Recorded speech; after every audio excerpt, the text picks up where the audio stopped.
friends and friendly subscribers, welcome back to my channel. This is Inner Heal Tarot, and today we're going to unbox this Black Violet Tarot by Heidi Phelps. Okay, so this deck has been like quite an interesting deck. So this deck has been quite interesting deck because it was not a mass market but an indie deck, and it was quite controversial because this deck there's an edition that's only a couple of thousands or something like this, and it has like a different color. Instead of black and white, it's black and pink, the cherry edition, and it's racked up like a lot of money in the collector market. It's like some decks sold for $200-300 US. So it's a little bit weird because then people cannot use this deck, most of the people. And so I'm glad that the artist Heidi Phelps worked with the rock pool to create the mass market edition of this deck, the Black and Violet Tarot. So let's see when this is actually come out. This actually came out this year, and in the introduction it says that the Black Violet Tarot was a labor of love I created while my mother was dying from cancer and while I was pregnant with my daughter Layla. It was simultaneously the happiest and the saddest time in my life, as I navigated the two extremes of joy and grief at once. One didn't cancel out or dull the other. I started learning tarot when my mom was first diagnosed, and while I was undergoing fertility treatment to conceive my first child. At that time, tarot was a form of escapism, of getting lost in the stories of the fool's journey in the major arcana, the gains and losses throughout the suit of pentacles or intellect, the emotional roller coaster of the cups, and creative energy of the wands. So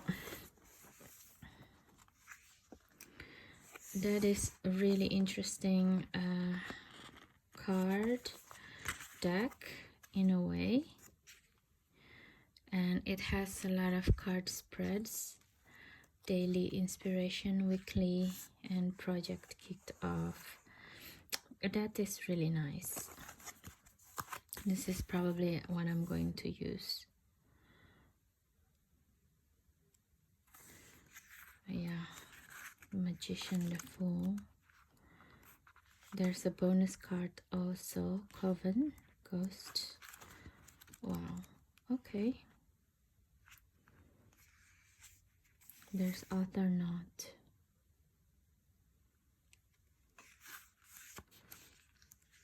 So there's a lot of author's notes and creating this deck, which is really nice, and is making a very useful guidebook for this particular deck then.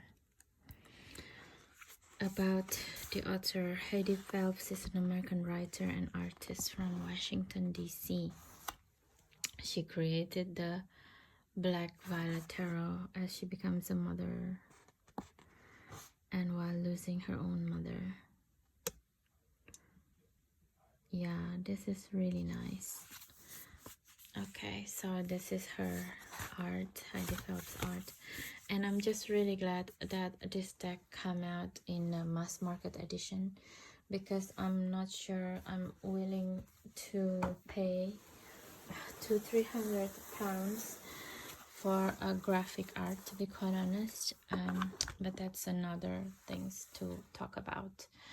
Let's do the flip through first. And this is like really apt to see, isn't it? Because of it's really black and white in a way. I mean, it's a stunning card. Stunning feeling to see it. The High Priestess. They look quite graphic to me. And look, the nurturing sense of the Empress and the Emperor. I guess this can be her mother or her image of her mother, something like this. In a way, her story is quite, yeah, how do you manage to be joyous and grieving at the same time, right? There's a lot of dichotomy and push and pull going on around here.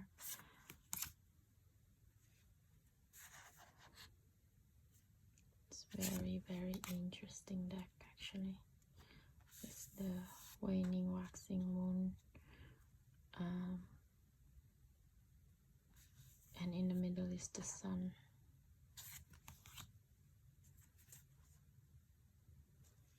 Even the Justice card also very interesting, because there's the light and the shadow side of justice. It's like, yeah, I'm getting a new baby, a new family member, but at the same time I'm losing my mom, kind of feeling.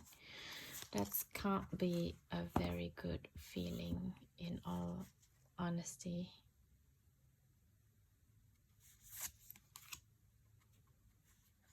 Hang on. It's very interesting, Death card also.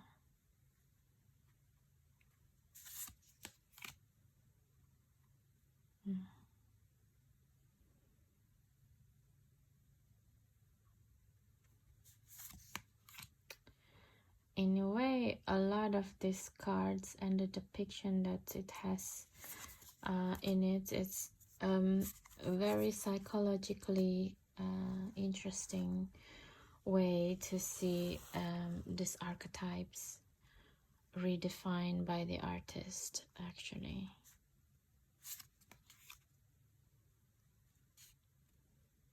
You see, like the star archetype here, it felt a little bit of, there is Narcissus quality into it, you know. It's very beautiful. The moon.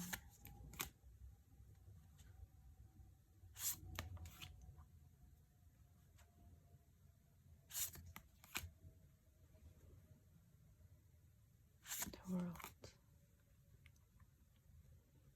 Ghost. Oh, this is the extra arcana. Wow, it's beautiful.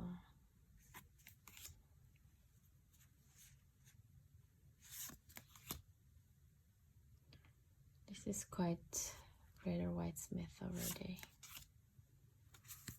These two.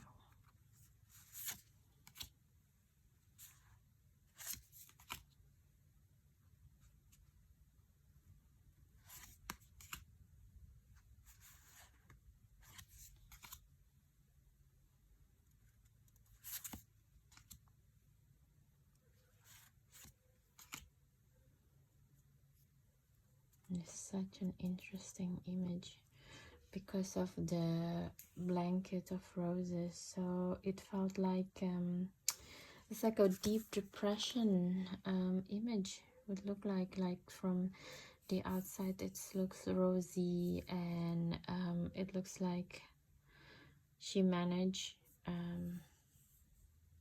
to live her life blanketed by roses, but inside she felt very sad and very depressed, actually.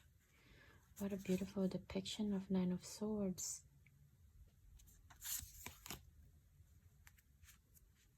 Wow, look at this Ten of Swords also. It's beautiful. such a good depiction of anxiety and depression in a way. Of course, grief work as well.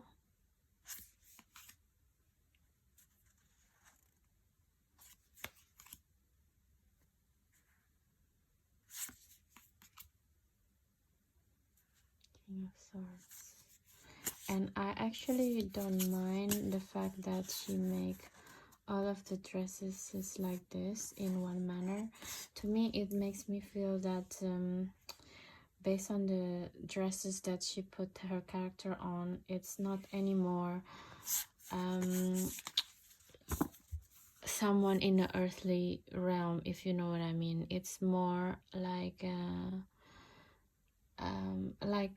almost like disembodied body. So it's almost like a state of dissociation, actually, because if you think about it, when you're in a state of grieving and joy at the same time, it's hard for you to express yourself.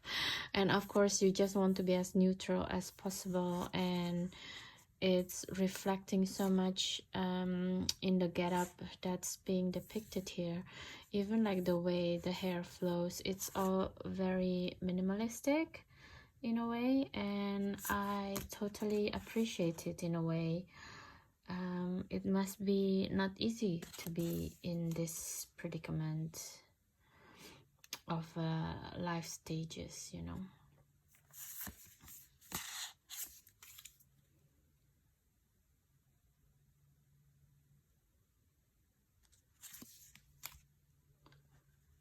Three of Pentacles.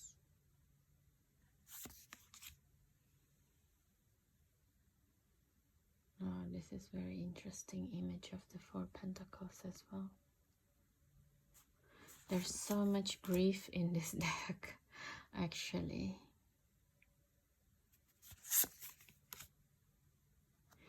Even the side of the Six of Pentacles, for example, it's the help of one person to the other, and yeah.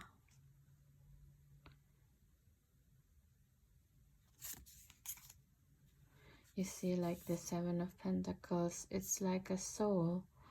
Actually, it doesn't look like a human form anymore. And this is different. This is, you see what I mean? The difference between the dissociated almost, or it's more like disembodied emotion, as opposed to like stay in the presence and yeah, stay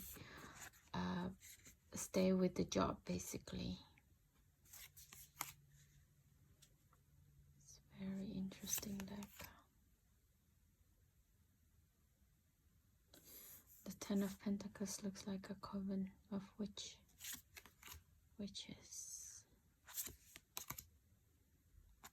The Knight.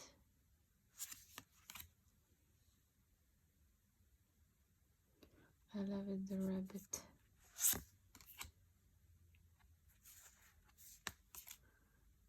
Soft ones.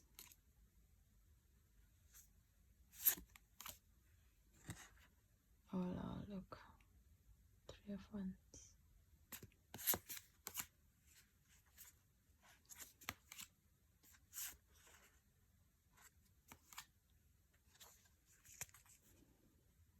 This is interesting picture. Why is the one is like this? It's almost like she has to have different kind of wishes and thinking to be somewhere.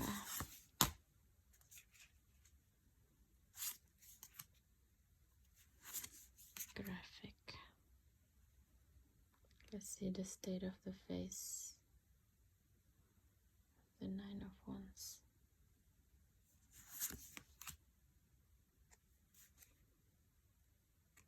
This is a pseudo Ten of Wands because she doesn't look like, or maybe it's also can explain again the terms of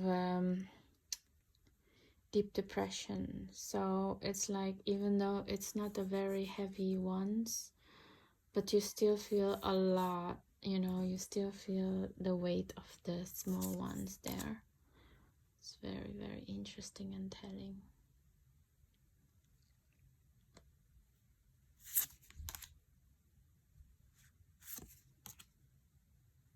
The Queen of Wands, the Lion and the Cat.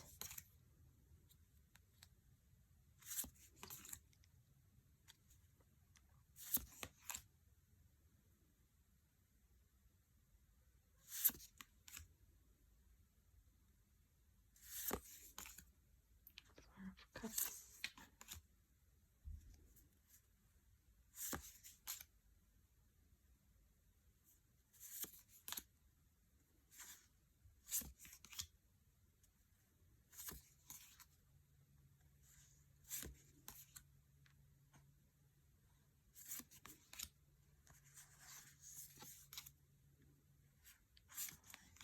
Queen and King, and this is the back of the deck. Okay, so we just did a very fast flip through of this deck, and the cardstock in itself is quite good, and I love that the finishing touch of the side of the deck in purple is really helpful, because it's a black violet tarot after all. I mean, for me, the concept of the deck itself is very beautiful and it's quite endearing. I think what I have problems with this deck is the lack of this depiction of men in the deck, and it's become again quite imbalanced force of the deck in itself. The deck is already have quite a lot of yin energy within it, because it's about grieving and joy at the same time, although joy is quite a young quality, a male quality as well. It's like with joy you work, you go out and you do your thing, right? But in itself, with the black and white features of the deck in itself, it's quite yin, it's quite very receptive quality of the deck. And I don't know, to see just like a female figure in it, and to see how the staff, the one suit, and the sword suits, that normally it's representing male quality in a very static way. And also it's weird to have a King of Swords, but then it's depicting a woman in it. I don't know, it's just, to me, I don't think this is like some kind of deck that I really want to embrace and use every day. Maybe it can be used to help your clientele who have gender and identity issues, for example, depending on which side, right? But I think it would be good for this type of clientele.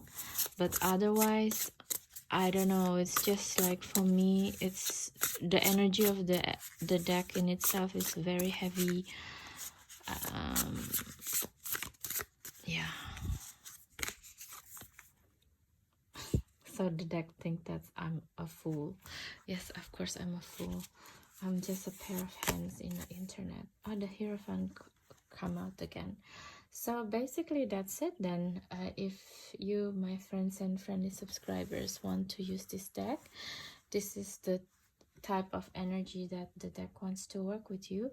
Is that when you're starting something new, and maybe you're want to understand, like, again, where you are in certain situations, especially if it's like the artist type of situation where she has to hold both tenderness of joy and harshness of grieving work in the same space. I think it's really difficult to hold, and this deck wants to assist you on that. And the other one is the Hierophant. So basically, when you want to understand a new kind of star, a new kind of like what is next in my life, basically what is the new north node in my life, this deck also wants to help you with that. So that's that basically right now. I hope you enjoyed this video. If you do, please don't forget to subscribe, share and comments, because recently I checked my my what you call it, the statistic, and within that statistic it's seen that I got information that only 9% of you, my friends and friendly subscribers that came to this channel again and again, that's subscribing. So please, if you find this type of videos helpful for you, consider to share, comments and subscribe again, as it will help my what do you call it, my algorithm situations in YouTube, and therefore more and more people can get to see my videos basically. Okay guys, thank you so much for watching. See you in the next video. Bye bye.